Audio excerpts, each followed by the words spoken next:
광주 군공항 이전과 관련해 광주시와 전남도, 무안군이 첫 3자 대면을 가졌습니다. 하지만 무안군이 반대 입장을 밝히면서 성과는 없었습니다. 친환경 농법인 왕우렁이 벼 재배 농가들의 피해가 속출하고 있습니다. 기후변화로 왕우렁이가 크게 늘면서 잡초뿐만 아니라 목까지 갉아먹고 있습니다. 여순사건 특별법 개정안이 국회에 발의됐습니다. 정보위원들의 역사관을 정립하고 유족들의 생활지원금을 지원하는 내용 등이 담겼습니다. 목포 시립국악원이 방만하게 운영되고 있다는 의혹이 제기됐습니다. 의회가 조사를 요청한 가운데 목포시는 감사에 착수했습니다.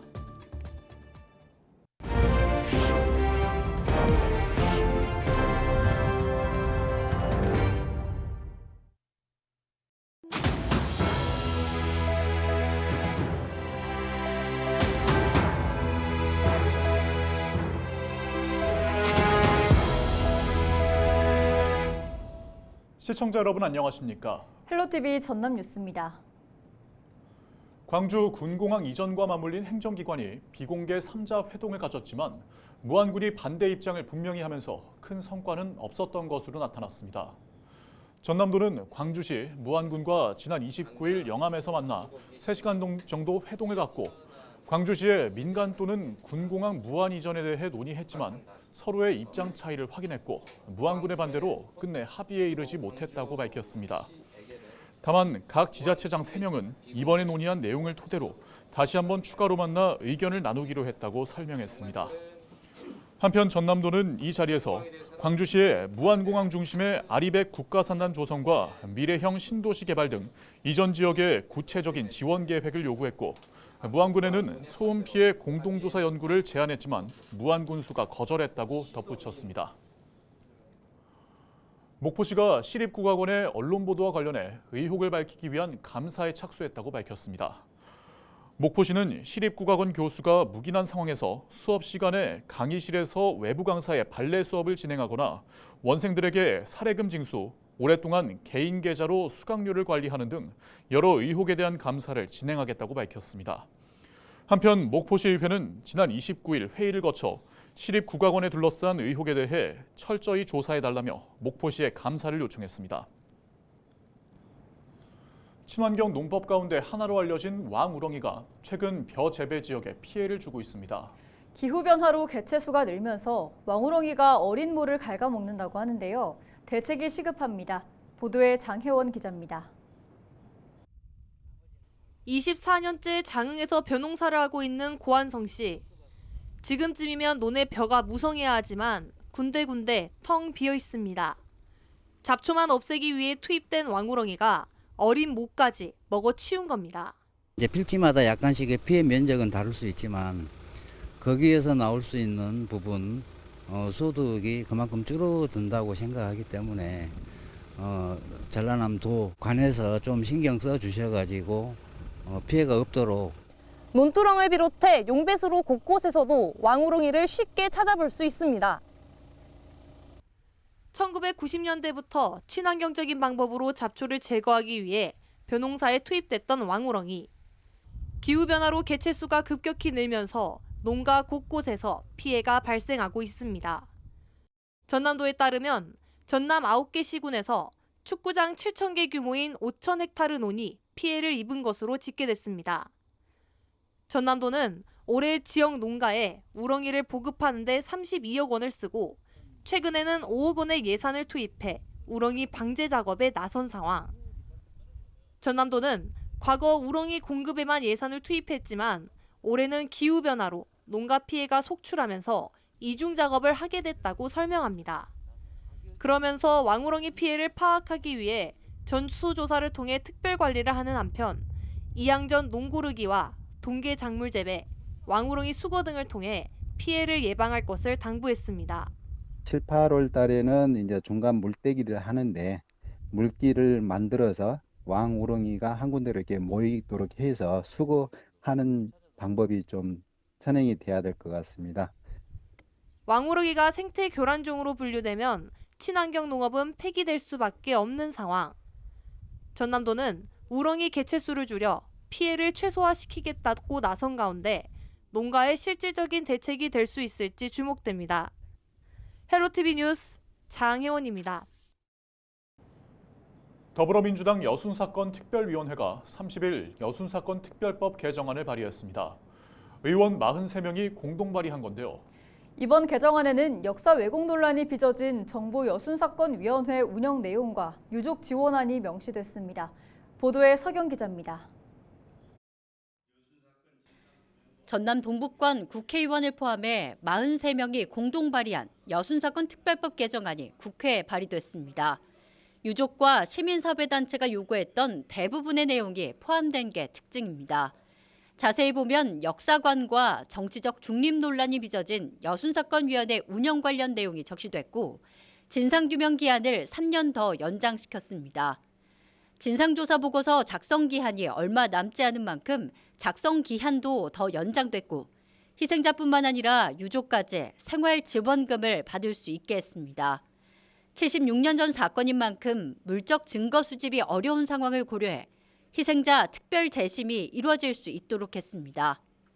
주철현 민주당 여순사건 특별위원장은 오는 1일 정부 여순사건위원장인 국무총리와의 면담을 추진할 계획이라고 밝혔습니다. 진상조사 보고서 작성 기획단의 문제점 개선을 촉구하고 이번 개정안이 신속하게 통과될 수 있도록 협조를 구할 계획이라고 설명했습니다. 민주주의의 발전 및 국민 화합에 이바지하기 위해 여순 사건의 진상을 규명하고 희생자와 유족의 명예를 회복시켜주는 일은 선택이 아니라 마땅히 이행해야 할 국가의 의무인 것입니다. 여순사건 특별법이 국회 문턱을 넘은 지 2년 6개월째. 지난 시간 동안 정부가 인정한 희생자는 전체 접수 건수의 9.4% 수준입니다. 지난주에는 특별법 제정 이후 처음으로 희생자 유해 26구가 세상 밖으로 나왔지만 봉안식 행사가 축소돼 유족들의 항의가 계속되기도 했습니다. 여순 11구 범국민연대는 정부가 의도적으로 여순 사건의 의미를 퇴색시키고 행사를 축소시키고 있다며 즉각적인 개선을 촉구했습니다. 또한 정부위원회가 존재의 이유를 각성할 것과 조속한 희생자 결정을 요구했습니다. 2년 6개월 동안에 9%면 나머지 91%는 언제 희생자 결정을 할 것인지 위원회가 정신 차리고 그 희생자 결정을 내려줄 수 있도록 하는 일이 첫 번째 일이라고 저는 생각합니다. 사건 발생 76년이 지나도록 정부의 공식 인정을 받지 못하고 있는 나머지 91%의 희생자와 유족들. 고령의 유족들을 더 지치게 하는 일이 없도록 신속한 법안 개정과 더불어 정부의 세심한 위원회 운영이 요구되고 있습니다. 헬로티비 뉴스 서경입니다.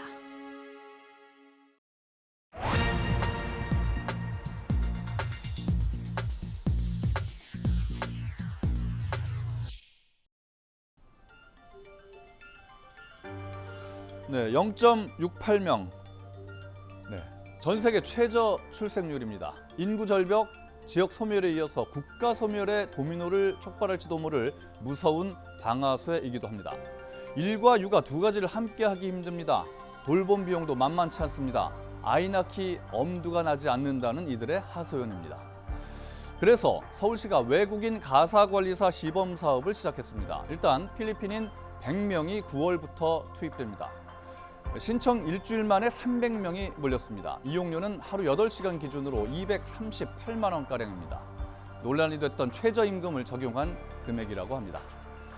이를 둘러싸고 벌써부터 찬반 논란이 뜨겁습니다. 영어도 배우고 아이 돌봄에 가사 관리까지 해주니 도움되겠다는 긍정적인 반응이 있는가 하면 일반 직장인에게는 그림의 떡이다. 최저임금을 적용하지 말아야 한다는 부정적인 반응도 있습니다. 또 일각에서는 이들이 인권 사각지대에 놓이지 않을까 하는 우려를 제기하기도 합니다. 우리보다 앞서 2017년 유사한 제도를 도입한 일본은 어떨까요?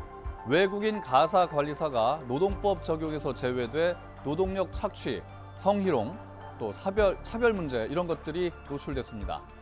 우리는 일본의 전철을 밟지 않도록 초기부터 세심한 관리가 필요합니다. 이들이 권리를 보장받고 착취당하지 않도록 노동법부터 손질해야 하겠습니다. 현재 낮은 출생률과 고령화 속도로 볼 때 앞으로 외국인 노동자들의 유입은 불가피해 보입니다. 외국인 노동자 확대는 윈윈의 선택지로 보입니다. 외국인들은 코리안 드림을 이루고 우리는 부족한 노동력을 확보하는 길이기 때문이죠. 따라서 이 제도가 제대로 정착하기 위해서는 다양성을 존중하는 사회 분위기 조성이 필요합니다. 6개월간 시행될 이번 시범 사업이 시금석이 될 것입니다. 언어와 피부색이 달라도 함께 어우러져 살아가는 다문화 사회가 정착할 수 있도록 우리 모두의 노력이 필요합니다. 데스크의 눈이었습니다.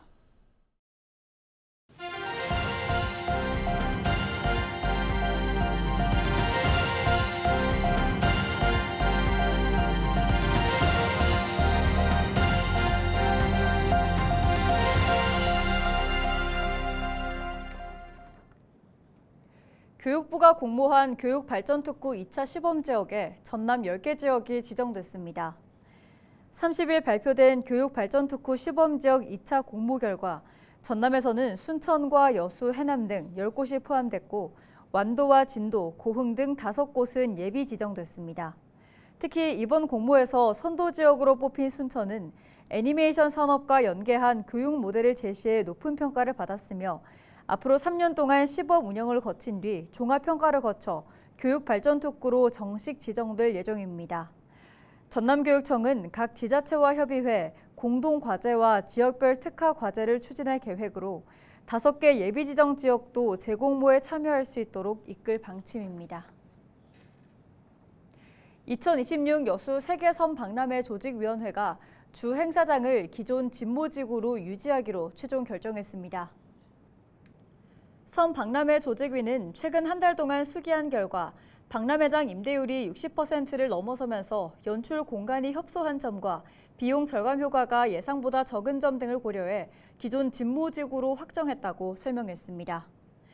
앞으로 조직위는 진모지구의 접근성을 개선하고 안전성을 확보하는 데 집중할 방침으로 셔틀버스 활용 계획과 부정기 여객선 운항 등을 검토할 예정이라고 덧붙였습니다. 환경단체가 전국에 있는 공공청사를 대상으로 일회용컵 사용 현황을 조사한 결과 호남과 전남 지역의 사용량은 10명당 2명에서 3명꼴로 나타났습니다. 전국의 환경운동연합 21곳이 공공청사 31곳을 대상으로 조사한 일회용컵 사용 현황을 살펴보면 호남 지역은 전국 평균보다 2%포인트 낮은 23%, 전남은 평균보다 6%포인트 높은 31%로 집계됐습니다. 전남에서는 목포시가 52%로 가장 많았으며 광양 34%, 여수 30%, 전남도 26%로 뒤를 이었습니다. 이번 조사는 지난 22일부터 24일까지 공공청사 31곳에서 정오부터 낮 1시까지 청사에 일회용컵을 가지고 입장한 인원의 비율을 조사한 결과입니다. 지난 4월 신안군에서 개최한 세계 김밥 페스타 수상작이 편의점 제품으로 출시됐습니다. 이번에 출시한 잡채 톳 김밥은 한 대기업에서 운영하는 전국의 편의점 6천여 곳에서 판매되고 있습니다. 잡채 톳 김밥은 신안 세계 김밥 페스타에서 톳을 활용한 독창성을 인정받으면서 특별상에 선정됐습니다. 전남도가 해수욕장 58곳에 대한 안전 실태 점검을 실시합니다. 전남도는 다음 달 18일까지 4주 동안 집중호우로 훼손된 안전시설물 정비 여부와 안전관리 체계, 위험 요소 발생 시 대응 매뉴얼과 해파리 모니터링 등을 추진한다고 밝혔습니다. 올해 전남도가 고용한 안전요원은 300여 명이며 인명구조선과 구명보트 등 안전장비 4천여 개를 확보한 상태라고 설명했습니다. 지난해 전남 해수욕장에는 51일 동안 피서객 60만 명이 방문했습니다. 원자력과 방사선 관련 종사자들의 방사선 피해에 대해 정부의 책임을 강화하는 법안이 대표 발의됐습니다. 국회 교육위원회 김문수 국회의원이 대표 발의한 원자력안전법 일부 개정 법률안과 생활주변 방사선 안전관리법 일부 개정 법률안에는 방사선 관리에 대한 사전 배려의 원칙과 종사자들의 건강 영향조사 청원권이 담겼습니다. 뉴스를 마칩니다. 고맙습니다.